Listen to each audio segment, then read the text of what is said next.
Friend, welcome back to my YouTube channel.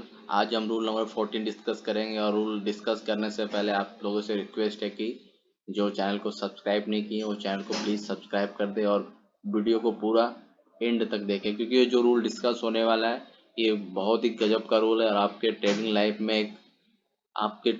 में एक हम समझिए कि बहुत अच्छा खासा शिफ्ट ला देगा। आप जो चीज़ें सोच रहे थे, जो चीज़ें आपकी गलतियां हो रही थी, वो उन सब चीज़ों का रूल से आपको जो समाधान मिल जाएगा कि क्यों अब जब किसी स्टॉक में बाइंग करते हैं तो नीचे आ जाता है स्टॉक, और जिसमें बाइंग नहीं करते हैं वो ऊपर चला जाता है, क्यों ऐसा होता है। तो इस ये जो साइकोलॉजी, इसके पीछे की क्या साइकोलॉजी है, ये इस रूल में डिस्कस किया गया है। तो इस रूल को पूरा डिस्कस शुरू से अंत तक बिल्कुल वीडियो में बने रहें।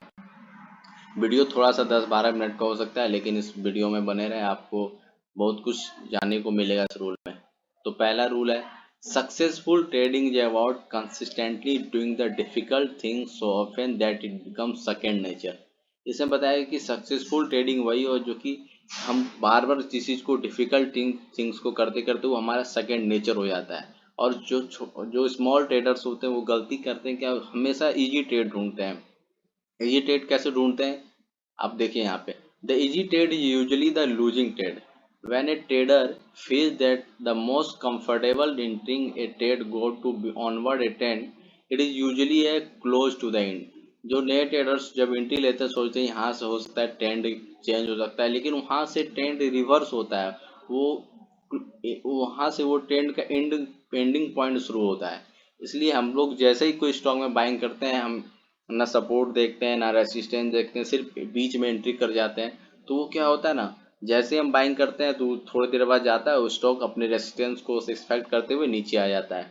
It is difficult to take entry signal with a great risk reward ratio because of dips in price. This is typically due to fear in the market. तो अब दूसरे लाइन में बताया गया कि the best deep buying opportunity happen at key support level due to extreme fear of an event. जो अच्छा buying opportunity होता है, जो जो मेन सपोर्ट लेवल है वहाँ पे होता है। क्यों? क्योंकि वहाँ पे बहुत लोगों को डर लग चुका, डर सभी लोगों में फियर का जो इवेंट होता है हावी हो चुका है। जैसे कोई स्टॉक गिरते आ रहा है, मान के चले हम, जो की सपोर्ट लेवल के पास कोई स्टॉक आना है उसको, ठीक है। अब जैसे कोई स्टॉक कैंडल बना है यहाँ पे, फिर यहाँ पे आ रहा है, फिर यहाँ पे आ रहा है, मान ले यहाँ पे हम एक की सपोर्ट एरिया है, ठीक है, यहाँ पे आ रहा है, यहाँ पे आ रहा है।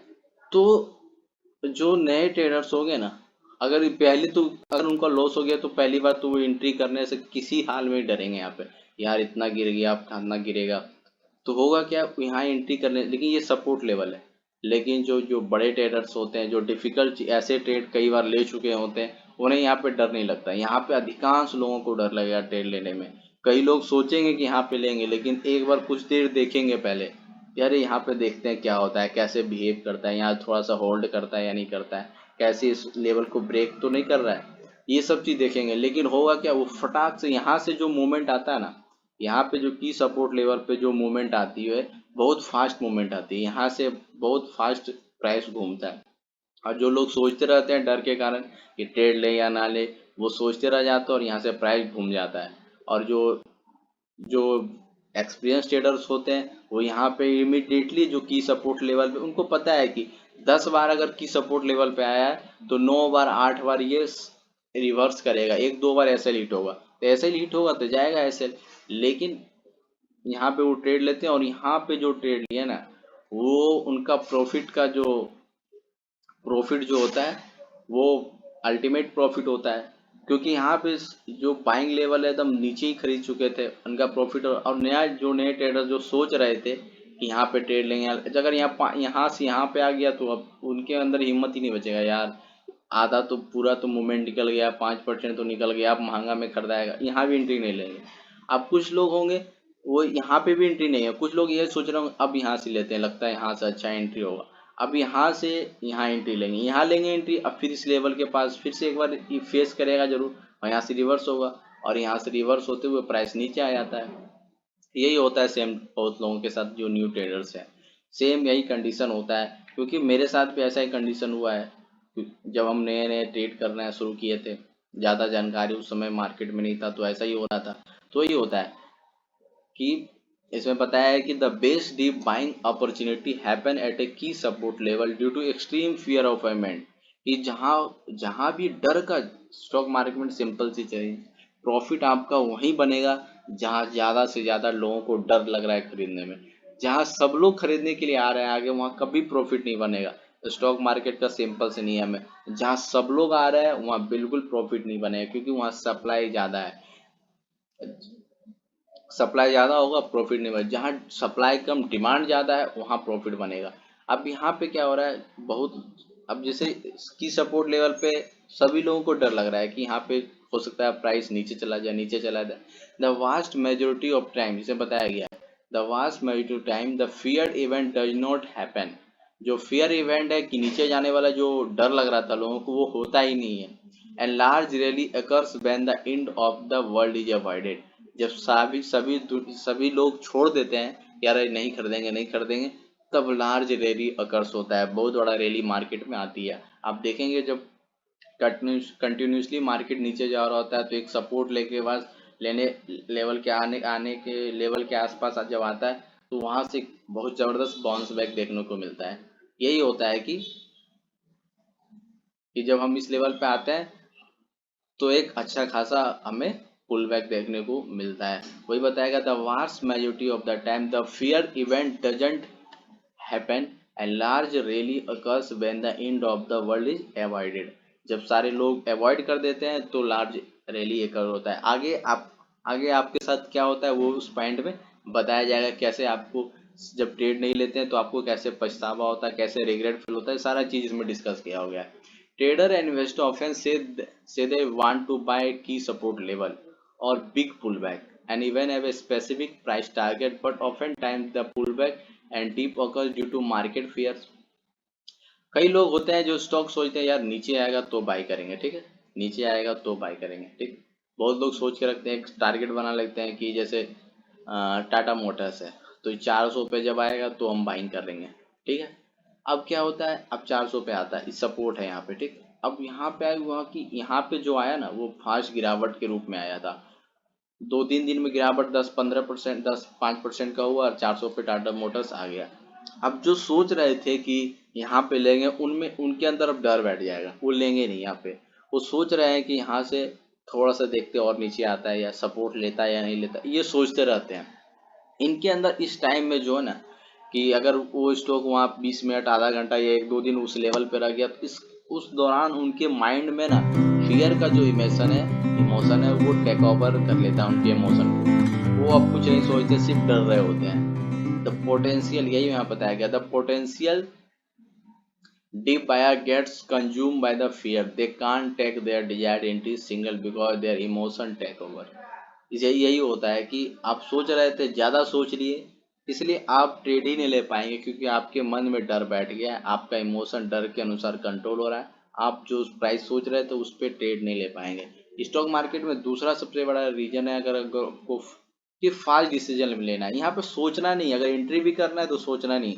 आपको अगर कारण मिल गया, आपका सेटअप बन गया, आपके अनुसार मार्केट वर्क कर रहा है तो आप सोचिए मत। अगर आप 400 पे लेने के लिए सोच रहे हैं तो उस समय तो सोच ही लिए थे क्यों लेना है 400 पे। आपने कोई प्राइस फिक्स किया, मान लीजिए 400 पे आपने कोई स्टॉक बाय करने की सोची, ठीक है, 400 पे बाय करने के लिए सोची।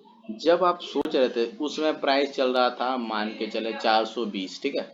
आप उस समय सोच रहे थे कि 400 पे आएगा तो हम बाय करेंगे, कि 400 पे आया तो फिर आप क्या सोचना है, जब 400 पे आ गया आपका प्राइस आ गया तो एंट्री कर लें।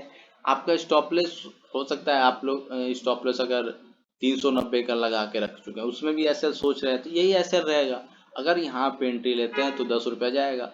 तो आप, बहुत लोग ऐसे होते हैं कि यहाँ पे जैसे आएगा तो और थोड़ा सोचेंगे यहाँ पे। अब सोचने का टाइम यहाँ पे मिलता नहीं है। सोचते हैं जो वही लोग वो पीछे ही रह जाते हैं और फिर रिग्रेट फील करते हैं, जैसा कि अभी आप में से बताया जाएगा कि कैसे रिग्रेट फील करवाता है स्टॉक मार्केट। तो यहाँ पे वो एंट्री ले नहीं पाते हैं। अब इसमें बताया गया कि कैसे क्या क्या होता है यहाँ। Another difficult entry to take is to buy breakout to new highs out of price tag. Another difficult entry होता है ब्रेकआउट के लेवल पे। लोगों को लगता है यार महंगा स्टॉक है, यहाँ से इतना तो बढ़ गया, यहाँ ब्रेकआउट देगा, ज्यादा तो जाएगा नहीं, लेकिन वो स्टॉक वहां से एक नए रेंज में चला जाता है, एक नया हाई बनाने की कोशिश करता है वहां से स्टॉक, ऐसा नहीं वहां से फिर रिवर्स कर जाएगा।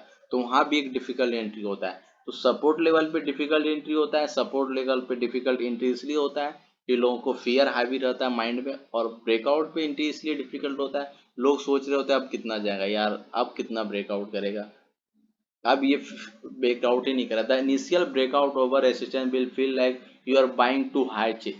यहाँ बताया गया था इनिशियल ब्रेकआउट जब होता है रेसिस्टेंस के पास, तो हम लोग सोचते हैं कि यार ये बहुत हाई चला गया है, अब नहीं जाएगा, जबकि वहां से एक नए ट्रेंड का शुरुआत होता है। अब दो चीज इसमें बताया गया बहुत important, the two most profitable ways to trade are to buy extreme lows that are caused by unfounded fears, to buy breakout momentum at the beginning of a large and reaching it to big profit. Both are difficult to do because trader must overcome their own fear. कि दो ही रास्ता है आपको profitable trade बनने का। या तो आप सपोर्ट के आसपास क्यों सपोर्ट के आसपास ले, और वहाँ क्योंकि फियर ज़्यादा होता है, इससे आपको ओवरकम करना है। दूसरा, आपको ब्रेकआउट पे लेना है। दोनों में फियर को ओवरकम करने की आपको जरूरत है, और डिफिकल्ट ट्रेड इसीलिए बनता है। डिफिकल्ट ट्रेड इसलिए नहीं है कि उसमें हमको कोई और चीज लगाना है, डिफिकल्ट इसलिए कि हमारे इमोशन पे वो हावी हो जाता है, हमारे फियर, ग्रीड, ये सब चीजें डिफिकल्ट ट्रेड को बनाती है। अगर ये सब चीजों पे हावी आपने कंट्रोल कर लिया, तो आप समझिए कि आप एक ट्रेडर बन सकते हैं। तो इजी ट्रेड पैसा देता नहीं, आप बीच में घुस जाएंगे कहीं भी तो 2-3 बार आपको प्रॉफिट होगा, बिल्कुल आपको लॉस ही होगा। इसलिए आप ऐसे स्टॉक को ढूंढिए जहां एक सपोर्ट लेवल पे प्राइस आ रहा हो, उसके बाद बाइंग करें। सपोर्ट लेवल पे आने से पहले आप उसका उसके टारगेट, उसके स्टॉप लॉस को पहले से फिक्स कर लीजिए, और जैसे आए वैसे एंट्री लीजिए। वहां पे सोचना नहीं है कि यार यहाँ से थोड़ा देख लेते हैं, यहाँ थोड़ा ऊपर जाता है कि नहीं देख लेते हैं। अब उतना सोचने का टाइम नहीं है, क्योंकि बहुत सारे लोग जो वहां पे बैठे हुए हैं पैसे लेके कि यहाँ आएगा और खरीदेंगे, और खरीदेगा ऑब्वियसली है कि जैसे प्रकार प्राइस 400 पे आप खरीदने को सोच रहे थे, 410, 5, 8 जाएगा, वैसे ही आप में हिम्मत ही नहीं बचेगा फिर खरीदने का, सोचेंगे महंगा हो गया यार तो, और वहीं से 408 से लेकर 450, 500 तक चला जाएगा। तो यही पे है कि दो चीज प्रॉफिटेबल बनाता है, या तो आप डीप में बाई कर ले एक्सट्रीम लो के आसपास जहाँ सपोर्ट बनता है, और दूसरा ब्रेकआउट पे। All the things that make a trader profiter are difficult to do. Buy initial strength, short initial weaknesses, buy breakout, sell breakdown short, let a winner run with a trading stop loss, cut a loser short and accept when you are wrong। सबसे जरूरी चीज ये है कि जब आप गलत हो तो उस ट्रेड को कट कर दें, एक्सेप्ट कर लीजिए कि हम गलत हैं भाई। एक्सेप्ट करना स्टॉक मार्केट में बहुत जरूरी है। अगर एक्सेप्ट नहीं करेंगे तो फिर आपका क्या होगा, वो तो आप लॉस में होंगे, तो पता ही होगा क्या होता है। उसमें एक अच्छी बात बताएगी, financial market can be counter intuitive because when things appear to be the most obvious, that is typically when the opportunity has passed. Opportunity exist in a state of uncertainty. बहुत अच्छी लाइन है कि opportunity जो है वो एक uncertain condition में ही exist करती है। अपॉर्चुनिटी तब आएगी जब आपको चारों ओर से लगेगा कि कुछ ना कुछ, जैसे अभी अभी क्या सिचुएशन है, अभी अभी हर तरह से लग रहा है कि यार मार्केट, बहुत लोग अफवाह फैला रहे हैं कि यार मार्केट गिर जाएगा, मार्केट गिर जाएगा, निफ्टी इतना परसेंट पे आ जाएगा, ये वहां पे अमेरिका में रेसेशन आ गया, इंडिया में ये हो जाएगा, और डॉलर का दाम बढ़ रहा है, इंडियन रुपीज का प्राइस डिक्रीज हो रहा है। तो ये सब सारा खबरें बहुत नेगेटिव चल रही है, लेकिन इसी के बीच अपॉर्चुनिटी है, हमेशा अपॉर्चुनिटी ही मिलती है। आप अभी जाके कई स्टॉक के चार्ट पे देखिए, उनमें धीरे धीरे पोजीशन बनना स्टार्ट हो गया है, और अपने लो से रिकवर करके अच्छा रिटर्न भी दे रहे हैं। अगर आप इन चीज़ों को गौर करते हैं तो आप चार्ट पे देखना जाके, ये जरूर आपको दिखेगी। when the majority is waiting to see what will happen and where price will go next, जब अधिकांश लोग देख रहे होते हैं कि क्या होगा, वेट कर रहे होते हैं और कहाँ प्राइस जाता है, price will generally go in the direction that cause the most financial emotion pain to the majority। तो प्राइस इस दिशा में जाता है कि जो अभी वेट कर रहे थे, जो सोच रहे थे, जो असमंजस की कंडीशन में थे कि ले या ना ले, उनको बहुत बड़ा पैन, इमोशनल पैन होता है, और प्राइस ऐसा जाता है कि फिर अब उस लेवल पे कभी आता ही नहीं है। Because majority is usually wrong over the long term, कि हमेशा जो अधिकांश लोग स्टॉक मार्केट में होते हैं वो गलत होते हैं लॉन्ग टर्म पे। इसलिए आपको अपॉर्चुनिटी जो है वो हमेशा अनसर्टेन कंडीशन में आएगा। तो अगर आप अभी स्टॉक में ट्रेडिंग कर रहे हैं तो अभी ऐसे स्टॉक को ढूंढिए जाके जो अच्छे बेहतरीन क्वालिटी के हो, जिनके पास्ट रिकॉर्ड बढ़िया हो, जिनका फ्यूचर कुछ हो। अगर वो जिस दाम में मिल रहा है अभी ना, आप उसको लीजिए। अगर क्योंकि आने वाले टाइम में उसमें अच्छा खासा रैली देखने को मिलेगा। तो इस रूल को काफ़ी अच्छा रूल था ये। अगर आप इसमें कमेंट करके बता सकते हैं कैसा लगा रूल आपको, और ये भी बता सकते हैं कि अगर आप इन चीज़ों से गुजरे हैं तो आप कितने लोग इन चीज़ों जो इसमें बताया गया है कि ट्रेड लेना सोच रहे थे, ट्रेड नहीं ले पाए, फिर वहाँ से प्राइस चला गया, फिर पछतावा यार यहाँ से ट्रेड लेते कितना प्रॉफिट हो जाता। कितने लोग ऐसा सोचते हैं, आप कमेंट बॉक्स में ज़रूर बताएं। तो वीडियो को यहीं वाइंड अप करते हैं, और आपसे रिक्वेस्ट है कि जिन्होंने चैनल को सब्सक्राइब नहीं किए हैं वो चैनल को प्लीज़ सब्सक्राइब कर दें। Thank you.